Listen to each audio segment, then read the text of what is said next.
Hola de nuevo, muy buenas a todos los amigos, oyentes y amantes aquí de Planeta Conspirativo, una vez más con todos vosotros. Bueno, continuamos el vídeo que dejamos ayer. Hoy tenemos aquí otra vez a Steven, que nos contó ayer unas historias sorprendentes de la verdad, de cómo Jehová es igual a Brahman, que se divide en esas cuatro partes que nos contó. Y realmente cómo es ese león felino, pero también cómo es ese dios Amón, cómo es ese rostro de león, también otro rostro felino. En fin, vamos a continuar y cómo en Jehová, en su parte como Amón. Vamos a hablar sobre Amón, qué simbología tiene, por qué, qué impuso en Egipto, realmente. ¿Qué diferencia hay con el resto de otros dioses? ¿Por qué tiene más relevancia? Y si realmente fueron dioses extraterrestres los que vinieron al imperio egipcio o son seres adimensionales. ¿Qué piensas, Steven? Cuéntanos un poquito sobre Amón. Sí, es correcto, pero de nuevo se lo repetiré. Jehová, que es el mismo Brahma, se divide entre el dios cordero, el dios Amón, un dios águila y un dios felino. Estas son las cuatro fascias que aparecen en Ezequiel. En Ezequiel, Ezequiel 1.6, Ezequiel 10.14, Ezequiel 10.21. El asunto es ahora el dios Amón. Amón está en el libro de Enoc. Solo está en el libro de Enoc. El Brahma Jehová, como Amón, solo está en el libro de Enoc. El Brahma Cordero Jehová solo está desde el libro de Melquisedec.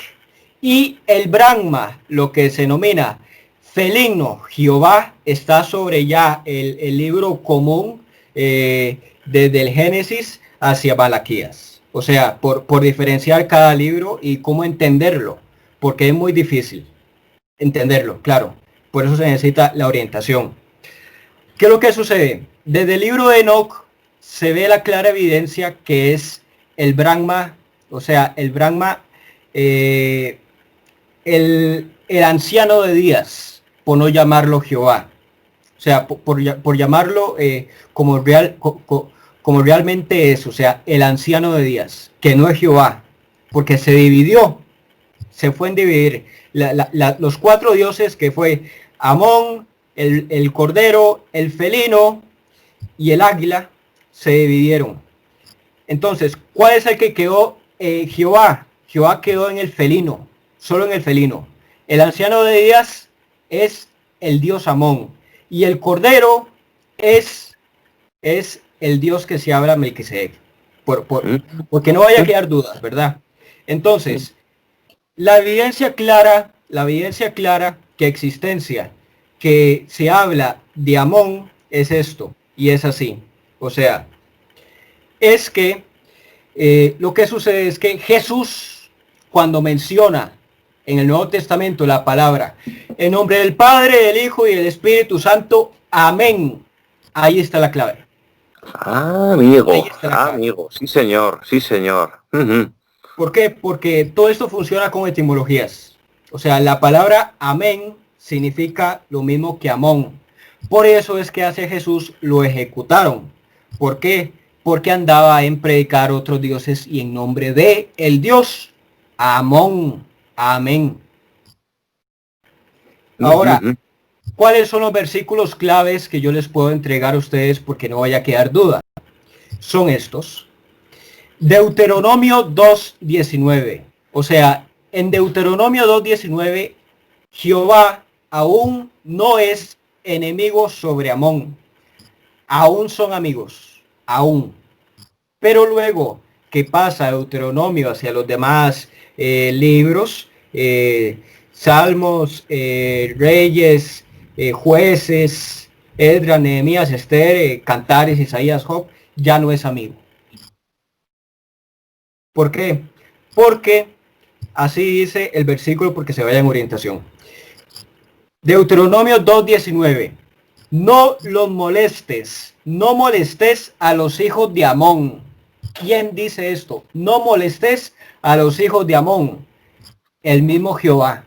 Porque dice, Pues a los hijos de Lot, o sea, los hijos de Lot son los hijos de Amón. Porque a los hijos de Amón, que son los mismos hijos de Lot, lo he dado por heredad. ¿Qué ha dado por heredad? Una tierra por allí. ¿Quién? Jehová. Jehová fue a dar por heredad hacia los hijos de Amón, o sea, hacia ese entonces su aliado, que luego en realidad cuando pasó el tiempo fue su enemigo, que es Amón. Toda esta asunto de heredad de tierras hacia Lot.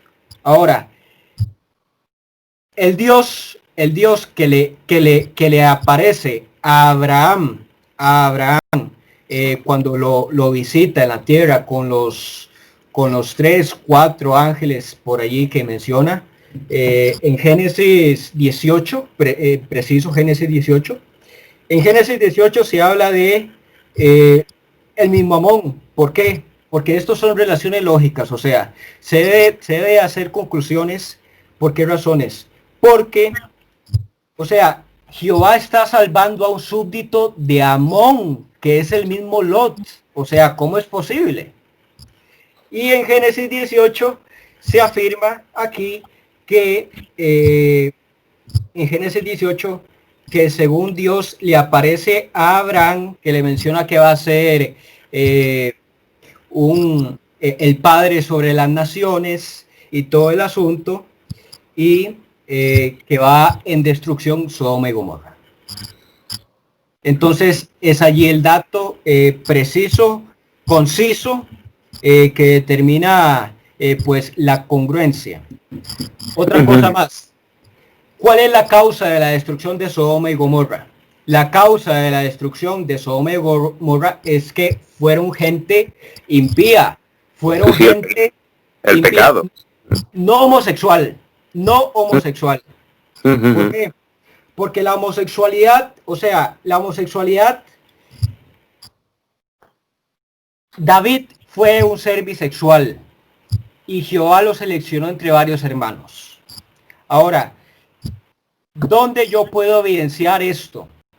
Esto está en Ezequiel 16:49 y dice así: he aquí, esta fue la maldad de Sodoma, soberbia, y no fortaleció la mano del afligido. ¿Dónde se menciona que Sodoma y Gomorra fue condenado por la homosexualidad? En ningún lugar. Eso es una simple hipótesis errada. O sea, el único versículo que demuestra la condenación de Sodoma y Gomorra fue en Ezequiel 16:49. Y la clara evidencia que David fue bisexual está en Primera de Samuel 20:30. ¿Por qué? Porque David fue una persona bisexual que fue a tener relaciones sexuales con su amigo Jonathan y con el padre sobre el mismo Jonathan, porque allí se menciona versículos que él mismo se desnudaba, y eso se puede buscar desde Google mismo. Entonces, por valoración de estos asuntos y por centrarse en lo que es en el asunto histórico en realidad, y no en el asunto sobre hipótesis de que si Sodoma y Gomorra fueron homosexuales. No, eso es una hipótesis inválida que el mismo Ezequiel 16:49 lo refuta. Ahora, el pueblo cananeo fue indígena. Los indígenas, todos los indígenas nacer desde Australia. Todos los indígenas nacer desde Australia. Desde Australia pasan hacia América, y desde Australia pasan hacia India. Y de India pasan hacia el Tigris y el Éufrates. ¿Por qué? Porque Adán y Eva fueron indígenas. Según el contexto histórico y todo el asunto, el pueblo que sacó Moisés desde el Egipto, fueron gente negra, porque los negros fueron los esclavos de los egipcios. Y gente blanca y media morena, porque los reyes egipcios fueron gente morena indígena. Si uno va a buscar reyes egipcios y pone pinturas allí, va a ver que todos los reyes fueron morenos indígenas y no fueron como blancos. Entonces, allí se valora la realidad. Por el ámbito de los hurritas, la palabra hurrita, allí se desenlaza, o mejor dicho, allí se enlaza muchos casos. ¿Por qué? Porque los hurritas se mezclaron y fueron a andar mucho más antes que los israelitas, y los israelitas fueron extranjeros todos. Entonces solo recibieron gente extranjera, y entre esta gente extranjera, o sea, medios indígenas, medios negros y blancos. Pero ¿qué es lo que fue a suceder?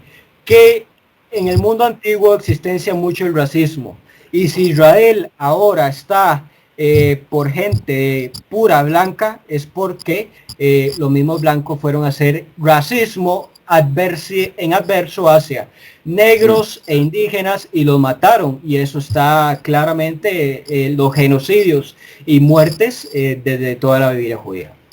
Muy interesante. Bueno, nos quedan 3 minutos aproximadamente para que se corte. Me gustaría que me contaras un poquito a nuestros oyentes y espectadores qué simbología ya tuvo Amón cuando llegó a Egipcio y qué importancia tuvo sobre el pueblo egipcio. Además, también, para terminar, y aprovechamos y metemos otra pregunta, ¿qué textos judíos también recomendarías para leer y entender el Antiguo Testamento, la Torá, por supuesto, especialmente, y los demás textos del Antiguo Testamento? Muchas gracias y con esto ya terminamos. Yo desde el asunto de Amón en Egipto no le puedo dar opiniones en certeza porque me falta estudio. Yo he estudiado Amón desde la Biblia judía, pero lo que le voy a hacer claro es en esto. Cuando se fue a poner el culto sobre Amón, y sobre Ra, la única forma por llegar hacia las conclusiones, objetivas, lógicas y en congruencia, es hacer divisiones cada entidad. Y por hacer divisiones cada entidad ya se descifra toda la historia y cuál Dios es cada Dios. Pero el asunto desde Amón, desde el antiguo Egipto, yo no le puedo dar opiniones aún, causa me falta estudiar esto. Sí, muchas gracias. No hay ningún problema. Y por hablar porque aquí tenemos también en el canal algún aficionado a todo el tema de los textos judíos, ¿qué textos recomendarías así importantes del judaísmo? ¿Algún Sefer Yeshirá o algún escrito importante que tú recomendarías para alguno de nuestros oyentes? Lo que yo le recomendación es, por ejemplo, todos estos libros que yo le mencionar, por ejemplo, el libro de Melquisedec, el libro de Enoch, el Antiguo Testamento, el Nuevo Testamento, y algo que deberé añadir. Enlil nunca puede ser Jehová, porque Enlil es un anfibio. Estos anfibios estar desde el Apocalipsis. ¿Por qué? Porque existencia un pez que es como una rana, un pez de manos rojas, así ustedes buscan pez de manos rojas, y tiene una cresta como corona, que es el mismo ser que aparece en las estatuillas de los Anunnaki. O sea, los Anunnaki son anfibios y no reptiles. ¿Y cómo se pueda evidenciar esto? Muy simple. El diferenciar esto es leerse la mitología sumeria Anunnaki y la oración de que estos Anunnaki usaban dragones reptiles por cabalgar en ellos. Entonces simboliza que no fueron de la misma especie como reptiles. O sea, los Anunnaki son anfibianos. Y estos anfibianos Anunnaki son dioses amigos sobre el Dios felino Jehová, porque así lo dicta el Apocalipsis. ¿Y qué número? Apocalipsis 16:13, y dice así: y vi salir de la boca del dragón y de la boca de la bestia y de la boca del falso profeta 3 espíritus inmundos a manera de ranas. Bueno, ese dato a mí me fue parecer muy curioso, entonces yo me adentrara en estudiar. Y el asunto es que esas ranas, esas 3 ranas, sí existencia y pues tal es que aquí yo tener una pintura y son estas.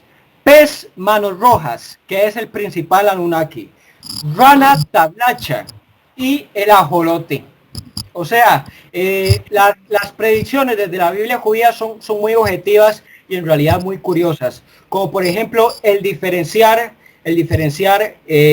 entre Satanás y el Leviatán. O sea, Satanás no es un lagarto. Satanás viene desde lo que es la culebra arcoíris que está en la mitología australiana.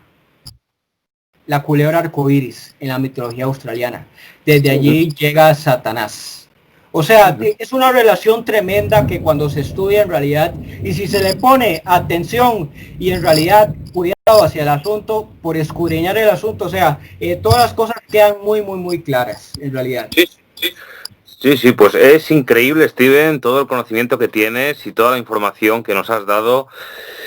Y bueno, tenemos que despedirnos.